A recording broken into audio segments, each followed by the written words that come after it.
In today's video, I'm going to talk to you about how to start your IELTS preparation as a beginner. If this topic is something you're looking out for, then why don't you come with me as we dive into it?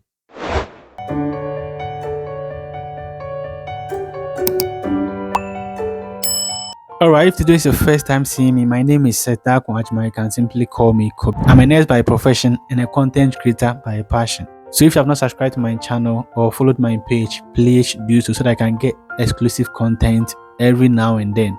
Day in and day out, I get people contact me about how difficult IELTS is and how best I can help them pass the exams on the first attempt. And then most times the advice I give is that no matter how difficult IELTS is, you can pass. IELTS is not so much dependent on how intelligent you are. It is so much dependent on how well you can prepare for these exams. So the question is, how do you prepare for IELTS as a beginner? I have a system that I mostly advise people with, and then I call this system the RGMMR system.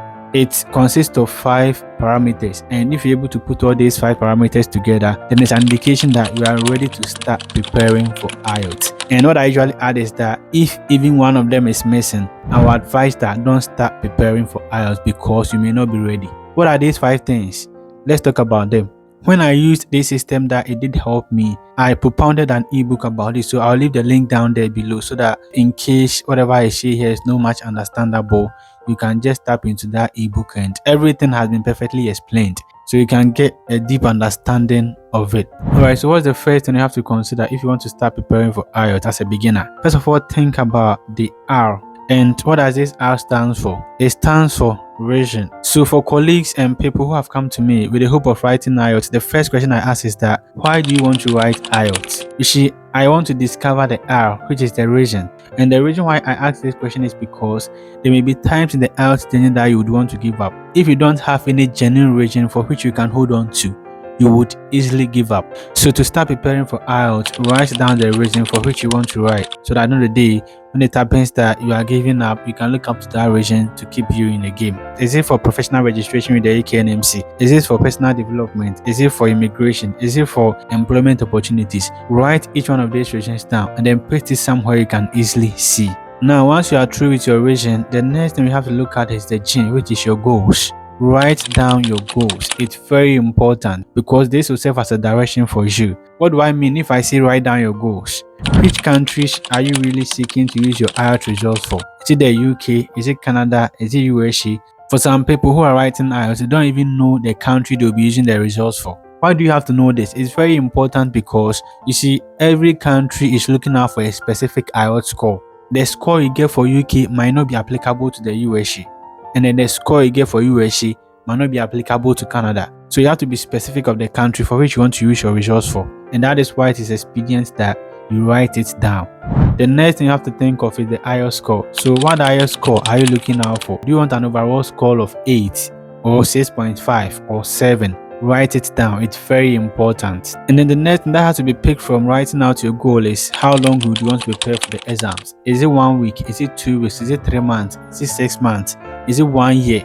So put down how long would you want to prepare. And then the sad aspect is that sometimes you communicate with people about they preparing for IELTS and then ask them, so how long are you preparing for this exam? And they are like, I don't know.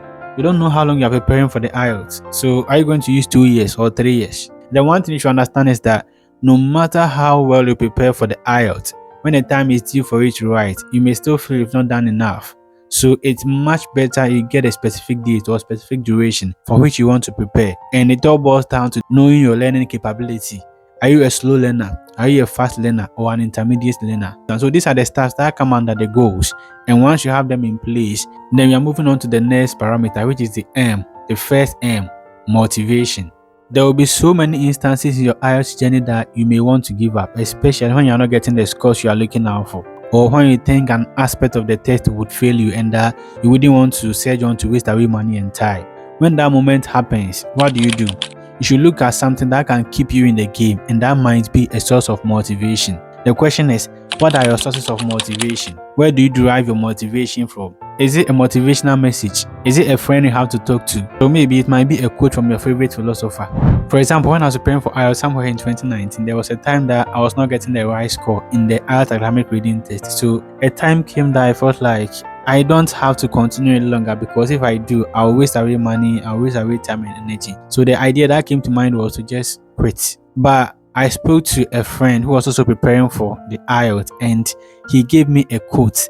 That quote still lingers in my mind till now. He said, if success was easy, everybody would have been successful. In other words, if IELTS was easy to pass, everybody would have passed. When I meditated over that quote, a lot of meaning came to me, and I felt like I'm not going to give up no matter what. And that was where I picked a piece of paper and then started writing down some declarations. Because of this and that, I'm not going to give up on IELTS. Because of this and that, I'm not giving up on IELTS. So your source of motivation is very important. Just find one for yourself. Now, once you get your source of motivation, we move on to the next M, which is your materials. What are these materials? They are your practice materials. To pass IELTS, there are 3 P's you have to consider, and they are practice, practice, practice. What this means is that you may need practice materials to make this dream a possibility. Where do you get practice materials?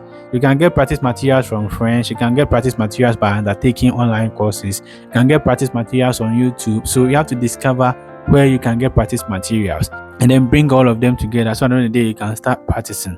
Now, talking about practice materials, I've made a complete course on the IELTS academic reading test, because most people have been contacting me saying that they have issues with that, and sometimes I just feel like I could save my time to teach each and everybody. But then no matter how well I try to fit all those stuff into my schedule, it's very difficult to make it a possibility. So what I did was to bring out a course, a systematic course to help you pass your IELTS academic reading test. So talking about practice materials, I can tell you that if you jump onto that course, you get a Cambridge 1 to Cambridge 18. So I'll leave the link down below so that you can join the IELTS academic reading course. It's so systematic to the point that you get to understand every bit of it. And in there, I shared with you most of the stuff that did help me to get the score I was looking out for. So check in the description box for that. So at the end of the day, you can also get the practice materials alongside. Now, once you have your practice materials in place, the next thing you have to look out for is R, which stands for roster. In other words, we can say a steady timetable. You see, most people are preparing for IELTS just because they want to prepare for the IELTS, but then they have no plan to study the full aspect of the test. Remember, you've got to be studying the listening test, the reading, writing, and then the speaking, and you have to give equal attention to all of them until the point that you think you have a stronger hold in one aspect, that you think that you want to channel the remaining time to where you have weakness in. So I advise that in as much as you have your reason in place, you have your goals, you have your source of motivation and materials, the last thing you have to have in place is a steady timetable. How do you draw one? I've talked about this petty stuff in the IELTS reading course, so you can check that one out. How to draw a steady timetable. It's very simple. You should draw it in such a way that it's subject for change. For example, I had a friend who started practicing for IELTS, and at a point he felt like he was so much good at the listening test. So what he did was he had to channel most of the time for the listening test into the reading or the writing, just to help him get himself abreast with the reading and the writing test. So your timetable should be prepared in such a way that is subject for change. If you have all these 5 things in place, then what I would say is that you are ready to start preparing for IELTS. You are ready to set yourself on the journey. So at this point, I believe that whatever has been said here will go a long way to help you to start your IELTS journey on a smooth note.